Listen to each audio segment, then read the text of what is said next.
walang awang itinulak at pinaghahampas pa ng sariling anak ang kanyang ina na 75 taong gulang na. Ang dahilan, hindi umano pinayagan ng biktima na pumunta sa buro ng anak na 75 taong gulang naman. Babala mga kapuso, sensitibo ang mga tagpong nahulikam sa loob ng kanilang bahay sa Ilocos Norte. Nakatutok si Rafi Tima. Tila galit na itinulak ng 75 anyos na lalaki ang kanyang 95 anyos na ina sa loob ng isang kwarto. Ang natumbang matanda, agad nilapitan ng isa pang babae para tulungang tumayo. Pero hindi nagpaawat ang lalaki. Mas malala ang mga sumunod na nangyari.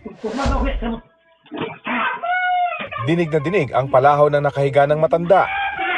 Habang paulit-ulit na pinaghahampas ng kamay ng galit na galit pa rin niyang anak. Ang kasama nila sa kwarto, sinusubukan pang salagin ang braso ng lalaki. Pero hindi niya ito maawat. May isang punto rin sinubukang tumayo ng matanda pero sinampal ito ng lalaki at muling napahiga. Ayon sa pulisya, nagalit ang suspect matapos hindi ito payagang umalis ng bahay ng kanyang ina. Meron silang hindi nagkaintindihan. Itong anak daw na suspect natin, nagpaalam sa kanyang nanay na pupunta sa isang burol. Nairita itong anak, kaya nagawa na niyang saktan. Agad namang nasuklolohan ng matanda matapos itawag ng isang konsehal at nasa mabuti ng kalagayan.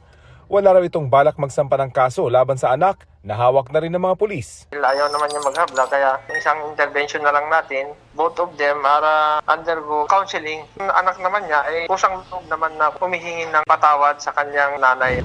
Para sa GMA Integrated News, Rafi Tima, nakatutok, 24 oras.